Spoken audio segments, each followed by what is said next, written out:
Hello everyone, welcome back to English mean zone. అయితే ఈ రోజు మనం ఏం చేయబోతున్నాం, ఇంతకు ముందు మీరు ఆల్రెడీ నా వీడియో చూసుండొచ్చు. ద సాలిటరీ రీపర్ ఎక్స్ప్లెనేషన్ నేను తెలుగులో అప్లోడ్ చేశాను యూట్యూబ్లో, and also it is available on my app. The complete explanation of the poem is there in my app. So మీరు నా యాప్ విజిట్ చేసి అందులో ఏమేమి మీకు దొరుకుతాయి, అందులో అన్నీ కూడా ఎక్స్ప్లెనేషన్, తెలుగు explanation of the entire poem. Then you have MCQs. ఒక్కొక్క పారాగ్రాఫ్లో నుంచి ఎన్ని ఎంసీక్యూస్ అయితే మనం చేయగలమో అన్నీ ఉన్నాయి. అండ్ ఆల్సో ఒక్కొక్క పారాగ్రాఫ్ నుంచి short questions, long question answers, and test from each paragraph of the poem. And also you have extract base questions from each paragraph. And అలాగే మీకు సమ్మరీ కూడా దొరుకుతుంది బుల్లెటెడ్ లిస్ట్లో. సో ఇవన్నీ కూడా మీరు యాప్కి వెళ్ళి you can visit my app and then buy it from there. The link is given in the description box below. And please do save, share and subscribe and also suggest to your friends. So I hope ఇది మీకు చాలా యూస్ఫుల్గా ఉంటుంది to prepare for your exams. So, not wasting much time, let's get started with today's poem, that is The Road Not Taken. Now, The Road Not Taken is by Robert Frost, and Robert Frost, American poet. So, ఆయన ఏంటి సాధారణంగా జీవితం లో ఉన్న సత్యాలు వాటి గురించి ఎక్కువగా రాస్తారు. ఆయన జీవిత సత్యం గురించి ఎక్కువగా రాస్తారు. అలాగే ఈ పోయంలో కూడా మన జీవిత సత్యం ఒకటి ఏంటి, మనం ఎప్పటికీ కూడా మనకి ఎదుర్కొంటూ ఉంటాం ఇలాంటి సంఘటనలు. ఏమిటంటే డెసిషన్ మేకింగ్ అన్నది ఆర్ చాయిస్ అన్నది మనకు ఉంటుంది. ఆ చాయిస్ లో నుంచి మనం ఏదో ఒకటి చూస్ చేసుకోవాలి. సో అది మనకి ఒక్కొక్కసారి చాలా కష్టంగా అనిపిస్తుంది. చిన్నతనంలో కూడా ఉంటుంది. ఈ బొమ్మ కొనుక్కోనా, ఈ గేమ్ కొనుక్కోనా అన్నది మనకి చిన్నతనంలో ఉంటుంది. కానీ అది మన జీవితానికి దానికి ఏం సంబంధం ఉండదు, అది జస్ట్ ఆట కదా. కానీ ఫస్ట్ డిసిషన్ మేకింగ్ ఒక స్టూడెంట్ లైఫ్లో ఎప్పుడు వస్తుంది అన్నది 11th లో మీరు సైన్స్ తీసుకుంటారా, కామర్సా, లేకపోతే హ్యుమానిటీస్ తీసుకుంటారా అన్నది ఫస్ట్ డిసిషన్ మేకింగ్. సో అలాంటిదే ఒక సంఘటన. ఇది సింబాలిక్. యాక్చువల్లీ ఈ పోయం ఏంటి, రోడ్ అన్నది ఇట్స్ సింబల్, ఇట్స్ సింబాలిక్. ఏంటి, అది చాయిస్ ని రిప్రజెంట్ చేస్తుంది. So the road not taken అని అంటే ఆయన తీసుకున్న చాయిస్ గురించి కాదు, ఆయన వదిలేసిన రోడ్డు గురించి. ఆయన ఏంటంటే ఓకే వదిలేశారు, అయితే అది ఎందుకు వదిలేరు, ఆయన తీసుకున్న చాయిస్ ఎందుకు ఆయన ఆ చాయిస్ ని ఎంచుకున్నారు అన్నది ఆయన జస్టిఫై చేస్తారు. సో అతను ఏం చెప్తారు, ఆయనకి అందరిలాగే ఏంటంటే 2 చాయిసెస్ వచ్చాయి. బోల్డ్ వస్తాయి కొంతమందికి, అతనికి 2 చాయిస్లు వచ్చాయి. ఆయన ఒకటి ఎంచుకున్నారు. అది ఎందుకు ఎంచుకున్నారు అన్నది ఈ పోయం ద్వారా మనం తెలుసుకుందాం. Now, the beginning is 2 roads diverged in a yellow wood, and sorry I could not travel both and be one traveler. Long I stood and looked down one as far as I could to where it bent in the undergrowth. So, ఏమంటారు, 2 roads diverged in a yellow wood. Yellow wood అంటే ఏంటి, would అంటే మనకి జంగల్. అయితే అక్కడ yellow wood అని అంటే ఆ ఎల్లో అన్నది లీవ్స్, ఆకులన్నీ కూడా అవి ఇంకా ఏంటంటే they are just about to fall. ఆకురాలే కాలం, ఆటమ్ దర్శిస్తోంది ఇక్కడ. ఆకురాలే కాలంలోని ఆకులన్నీ ఏమవుతాయి, ఇంకా చలికి తట్టుకోలేక చలి ఇంకా అప్రోచ్ అవుతోంది అని అన్నప్పుడు అవన్నీ పచ్చగా అయిపోయి బాగా తేలిగ్గా అయిపోయి రాలిపోతాయి అవి. So that is what is autumn. So yellow wood అని అంటే ఆటమ్ సీజన్లో ఆ జంగల్ ఎలాగ ఉన్నది అన్నది పోయెట్ సెట్టింగ్ మనకి చెప్తున్నారు, బ్యాక్గ్రౌండ్ ఇస్తున్నారు ఫస్ట్ మనకి. So 2 roads diverged in a yellow wood. అయితే ఆయన పోయెట్ ఏంటి, బయటికి ప్రయాణం చేయడం మొదలెట్టారు. ఎక్స్క్యూజ్ మీ, చేసినప్పుడు ఆయనకి 2 roads ఎదురుపడ్డాయి. అయితే ఆ జంగల్లో 2 roads ఎదురుపడ్డాయి ఆయన ఎదురుకుండా. అక్కడ ఆకులవి ఎలాగున్నాయి, అది ఆటమ్ సీజన్ కాబట్టి అన్ని కూడా ఎల్లో అయిపోయి రాలిపోయి ఉన్నాయి. Now and sorry I could not travel both and be one traveller. అయితే ఆయన ఏమంటారు, నేను 2 కూడా రెండు రోడ్స్ మీద కూడా ఆయన ప్రయాణించలేరు కదా, because you can only travel on one road or you can only take you can make only one choice. అలాగే ఆయన అంటారు నేను ఉన్నది ఒక్కడే ప్రయాణికుడు, నేను రెండిటి మీద నేను ప్రయాణం చేయలేను. So he is feeling a little bad that he cannot travel on both. అంటే రెండు కూడా ఐ విష్ నేను ట్రావెల్ చేయగలిగితే బాగుండేది అని ఆయనకి కోరిక ఉంది మనసులోని, కానీ అది జరగని పని. ఏంటి, మనం ఒకటే చాయిస్ తీసుకుని ముందుకి సాగగలం. సో అలాగే ఆయన అంటారు, ఆయన చాలా బాధపడతారు. ఏంటంటే నేను ఒక్కడనే ప్రయాణికుడిని అయిపోయాను అండ్ నేను రెండిటి మీద కూడా పయనం చేయలేను అనేసి అంటారు.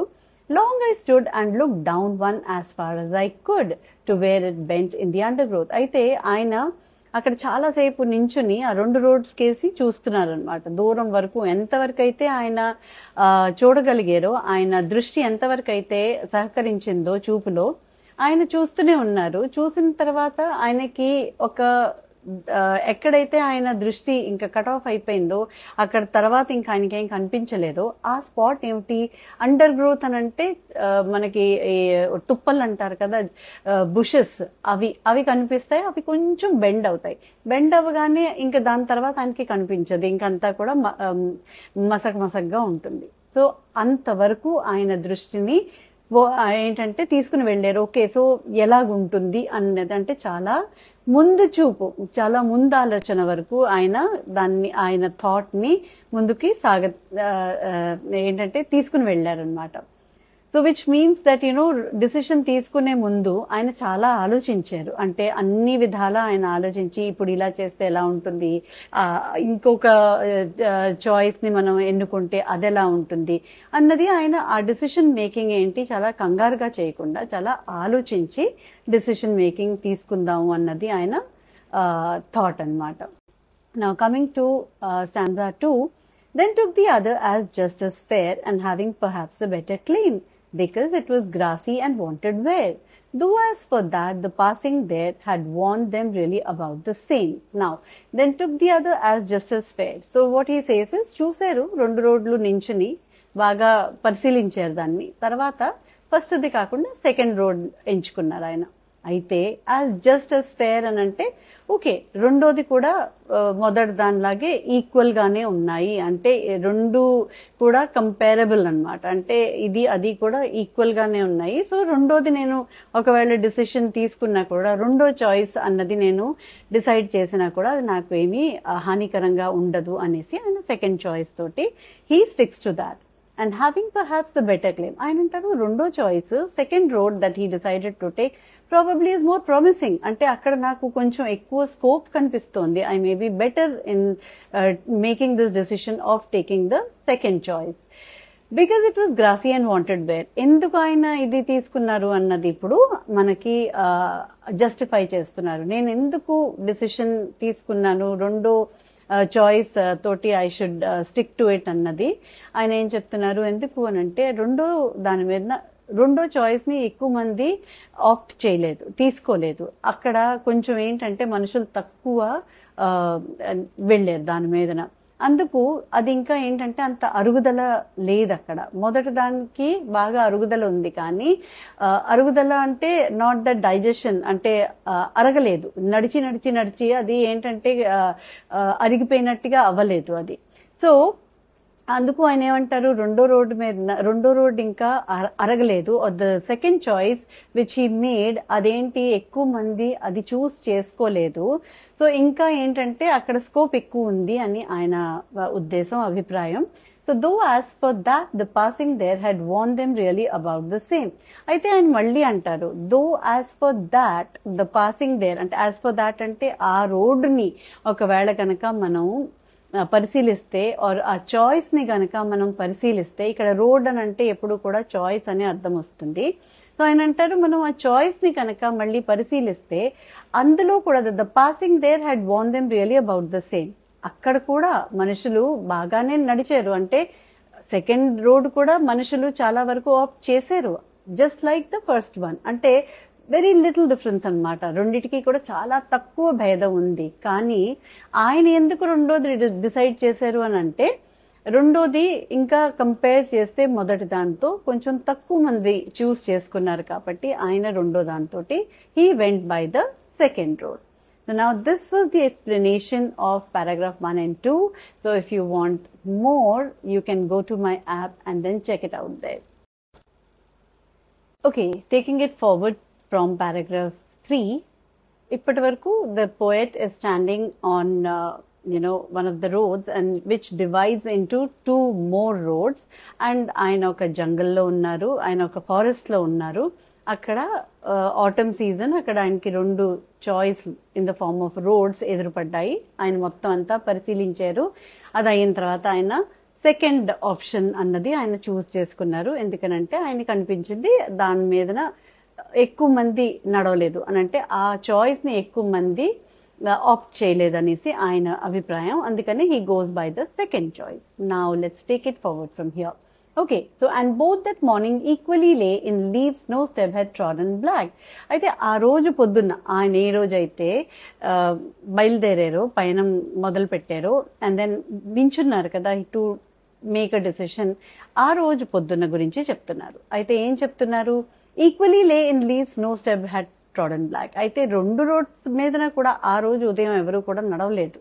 ఆ లీవ్స్ అన్నది రాలిపోయిన తర్వాత ఇంకా ఫ్రెష్ గానే ఉన్నాయి, దాని మీద ఎవరు కూడా నడవలేదు. So they are still lying fresh. అంటే ఇంకా ఏంటి, ఈ మధ్య కాలంలో ఎవరు కూడా ఆ చాయిస్ అన్నది ఇప్పుడు కొంచెం ఏంటంటే అంతలాగా ఎవరు కూడా దాని మీద they haven't really chosen. So that is what ఆయన అనలైజ్ చేసుకుని, ఓకే ఇంతవరకు ఎక్కువ చాయిస్ ఇందులో చేసుకోలేదు ఎవరు, రెండు కూడా ఆల్మోస్ట్ ఒకలాగే అనిపిస్తున్నాయి అనేసి ఆయన సెకండ్ దాంతోటి he takes the second choice. Yet knowing how way leads on to way, I doubted if I should ever come back. అయితే ఆయన సెకండ్ ఆప్షన్ చూస్ చేసుకుంటారు. ఆయన ఏమంటారు, సెకండ్ ఆప్షన్ తీసుకున్న తర్వాత ఆ రోడ్డు మీద ఆయన ప్రయాణం మొదలు పెడతారు. అయితే ఎక్కడి నుంచి మొదలు పెట్టారో అక్కడికి మళ్ళీ తిరిగి రాలేరు. ఆయన మొదలు పెట్టిన తర్వాత ఆప్షన్ 2 నుంచి ఆయన ముందుకు వెళ్ళిపోయిన తర్వాత అక్కడి నుంచి మళ్ళీ బోల్డ్ అన్ని ఆప్షన్స్ ఆయనకు వస్తాయి. వే లీడ్స్ టు వే అంటే ఒక దారి బోల్డ్ అన్ని దారులకి దారి తీస్తుంది. So it is not that it will bring him back here, అది జరిగే పని కాదు.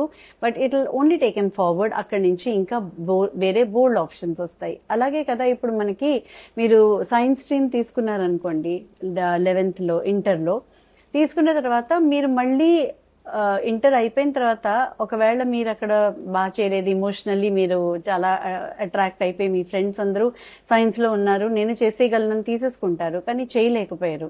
అయితే you just follow the band wagon as an all your friends take science, you also follow that.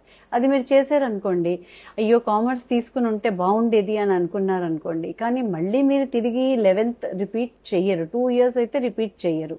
So అలాగే అది చాలా రేర్ కేసులో అవుతుంది, అవ్వదు అని నేను అన్ను, కానీ చాలా రేర్ కేసులో అవుతుంది. సో అలాగే మనం ఒకసారి ఒక డెసిషన్ తీసుకున్న తర్వాత ముందుకే మనం ప్రయాణిస్తాము, అక్కడి నుంచి మనకి వేరే బోల్డ్ దారులు బోల్డ్ ఆప్షన్స్ అన్నవి ఎదుర్కొంటాయి మనకి. Now coming on to the 4th one, and I shall be telling this with a sigh somewhere ages and ages hence. So అయితే పోయట్ ఏమంటారు, చాలా కాలం తర్వాత నేను నా లైఫ్ గురించి చెప్పినప్పుడు నేను తప్పకుండా ఒక నిట్టూర్పు, సై అంటే నిట్టూర్పు అంటే ఒక రిలీఫ్ కానీ లేకపోతే ఒక కొంచెం బరువైన సంఘటన కానీ. సో సై అన్నది మనం సంతోషంగా కూడా చెప్తాము ఆర్ బాధకరంగా కూడా మనం అది వాడచ్చు. ఫర్ ఎగ్జాంపుల్, అలసిపోయిందిరా ఇవాళ బాగా అని మనం ఆ రకంగా కూడా మనం నిట్టూర్పులో మనం మాట్లాడతాం. లేకపోతే I have a good news for you, so మనం సంతోషంగా కూడా మనం ఇలా చెప్తాం. సో సై అన్నది it could be expressing any emotion. దాని ముందు మనం తీసుకునే నిట్టూర్పుని మనం ఎప్పుడు కూడా సై అని అంటాము. సో పోయట్ అంటారు, సో చాలా కాలం తర్వాత నేను ఇలాగే ఏదో ఒక నిట్టూర్పులోని నేను చెప్తాను, తర్వాత ఎవరితో అయితే మాట్లాడతారో తర్వాత టైంలోని ఆయన చెప్తారు, 2 roads diverged in a wood and I took the one less traveled by and that has made all the difference. So ఆయన తర్వాత ఎవరితో అయితే మాట్లాడతారో వాళ్ళకి చెప్తారనమాట, ఏంటంటే 2 roads ఉండేవి నా ముందు, అంటే 2 choices ఉండేవి నా ముందు, నేను ఈ చాయిస్ తీసుకున్నాను ఆ టైంలో, ఈ డెసిషన్ తీసుకున్నాను నేను, that is the reason why I am what I am today. బాగా ఉన్నప్పుడు చూసావా ఇవాల్టి రోజు నేను ఇలా ఉన్నాను అని అంటే ఆ రోజు ఆ డెసిషన్ తీసుకున్నందువలన అని అంటారు. అదే చితికిపోయి బాగా అంటే మంచి డెసిషన్ తీసుకోలేదు, బాగా సక్సెస్ఫుల్ గా లేరు, అంత బాగా వాళ్ళకి ఏంటంటే కలిసి రాలేదు అని అంటే ఏమిటో ఆ రోజు ఆ డెసిషన్ తీసుకున్నాను అందుకే ఈ రోజు ఇలా ఉన్నాను అని కూడా మనం అనొచ్చు. So choice making or decision making అన్నది చాలా ఇంపార్టెంట్. అది మన లైఫ్ లోని చాలా చాలా ఒక ఇంపార్టెంట్ రోల్ ప్లే చేస్తుంది. సో మీరు కూడా డెసిషన్ మేకింగ్ అన్నది ఇప్పుడు ఇంకా మీరు 9th కాబట్టి పర్వాలేదు, you still have another year. చాలా జాగ్రత్తగా ఆలోచించి మీరు మీ స్ట్రీమ్ ని ఎంచుకొని, అసలు మీరు ఒకటి గుర్తుపెట్టుకోండి, పెద్ద అయిన తర్వాత మీరు ఎటువంటి ఆఫీస్ లో పని చేయాలి అని మీకు ఇంట్రెస్ట్. ఇప్పుడు కూడా చాలా మందిని చూస్తూ ఉంటారు కదా, మీ అత్తయ్య ఏమో టీచరు, లేకపోతే ఒక అత్తయ్య డాక్టరు, ఒక పిన్ ఏమో ఎక్కడ కార్పొరేట్ లో పనిచేస్తున్నారనో, లేకపోతే మీ మావయ్య ఏమో బిజినెస్ అనో, ఏదో ఇవన్నీ ఉంటాయి మనకి ఆల్రెడీ తెలుస్తూ ఉంటాయి. అయితే మీరు ఎవరిని చూసి అబ్బా నేను కూడా ఇలాంటి పని చేస్తే బాగుండు అన్నది మీకు ఒక అభిప్రాయం మీరు మైండ్ లో ఉంటే గనక మీరు దానికి సంబంధించిన కొంచెం రీసెర్చ్ చేసి డెసిషన్ మీరు తీసుకోండి. That will definitely help you in the long run and definitely మీ స్థాయి అన్నది చాలా హ్యాపీగానే ఉంటుంది అప్పుడు. So with this I conclude this poem. So this is all about the choices of life that you make.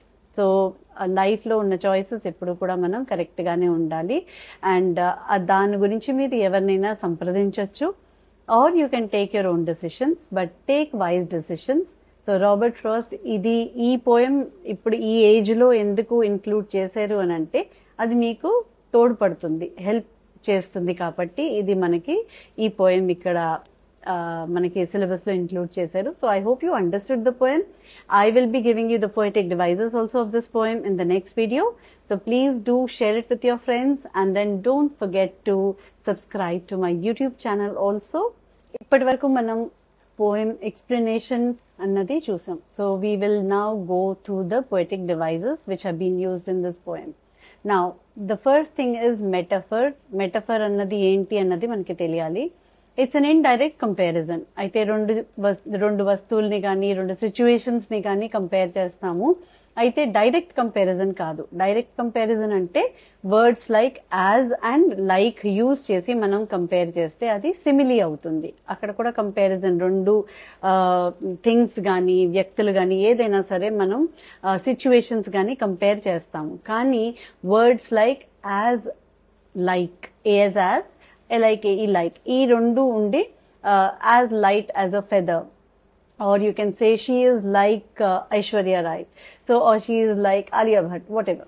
So అలాగా మనం compare చేస్తే direct comparison using these words, then it is called a simile. కానీ మనం indirect comparison అంటే మనం ఎలాగనంటే ఈ poem పరంగా చూస్తే ఎల్లో వుడ్, ఎల్లో ఏంటి ఆటమ్ ని సింబలైజ్ చేస్తుంది. ఆకు రాలే ముందు ఆకులు అన్ని కూడా ఎల్లో అయిపోతాయి. సో ఆ ఎల్లో అన్నది మనకి it is actually metaphor, you can say. అది it is a metaphor. And also the road, the diverging road which they have said is an indirect comparison to a fork. Fork ఎలా ఉంటుంది? one single line and then it divides into 3 or 4 divisions. So అది మనకి ఎలాగుంటుందో అలాగే ఈ road రెండు విధాలుగా విభజించబడింది. So అది మనకి ఏంటంటే ఒక indirect comparison. So the road has been indirectly compare to a fork. So that is a metaphor here. Now coming to imagery. Imagery ఏంటి? మనకి ఎల్లో వుడ్ మనం అనుకోగానే ఓకే ఎల్లో అన్నది మనం ఇమాజిన్ చేయగలం. ఆకులన్నీ కూడా ఎల్లోగా టర్న్ అయిపోయి పడిపోవడం అది కూడా మనం ఇమాజిన్ చేయగలం. అలాగే మళ్ళీ రోడ్ ని కూడా మనం ఇమాజిన్ చేయగలం. So there are 2 figures of speech which are involved in this road and also the color yellow. Now coming to the third thing, simile. Simile ఇక్కడ మనకి as fair, as just as fair. అయితే road ని compare చేస్తున్నప్పుడు, రెండో road ని compare చేస్తున్నప్పుడు ఇక్కడ కూడా ఆల్మోస్ట్ రోడ్ నెంబర్ 1 లాగే ఆర్ చాయిస్ నెంబర్ 1 లాగే ఏంటంటే స్కోప్ ఉంది అని పోయం మధ్యలోని పోయట్ అంటాడు. So that is a simile. Then you have assonance. Assonance is the repetition of the vowel sound in a particular sentence repetitively. అయితే ఒకే sentence లో ఆ vowel sound చాలా సార్లు మనకి వినిపించేది assonance. సో మనకి ఎక్కడ దొరుకుతుంది అది? The sound of A and O in the line, though as far that the passing. ఇక్కడ మనకి A and O sound వినిపిస్తుంది. సారీ, ఏ సౌండ్ వినిపిస్తుంది. Somewhere ages and ages hence ఇక్కడ మనకి ఆల్మోస్ట్ ఇక్కడ కూడా ఏ సౌండ్ ఇక్కడ వినిపిస్తుంది. నా కాన్సనెన్స్ అన్నది repetition of the consonant sound in one particular sentence. So ఇక్కడ మనకి ఎక్కడ కాన్సనెంట్స్ కనిపిస్తుంది? Diverging in a yellow wood, the sound 2 roads diverging in a yellow wood. So ఇక్కడ మనకి డి అన్న సౌండ్ రెపిటేటివ్ గా వినపడుతుంది, which is the consonant. And the second one is, though as far as the passing there, the sound, T sound you can say, which is used as the, adi manaki repetitive ga vinapadutundi. Then personification. Personification annadi we have in this particular third line of the second stanza. Because it was grassy and wanted where? Because it was grassy. What was grassy? The road. Aite road ni it అనేసి refer చేసి human like qualities ఇచ్చారు. So that is the reason why we can say that it is personification. And then you have the rhyme scheme which is like ABAA. So let's just check out one of the paragraphs. So for example, you can have here, and both that morning equally lay, A, if we take it up as A, in leaves no step had trodden black. B, oh, I kept the first for another day. A, so A and the first line and the third line have got AA sound. So they will be AA, so ABA, yet knowing how way leads on to way. So idi kuda A ane sound ending lo ochindi. So it will be ABAA. So this is the rhyme scheme. So I hope you have understood the poem and the poetic devices. So please do share, subscribe and like my channel and visit my app. Thank you so much.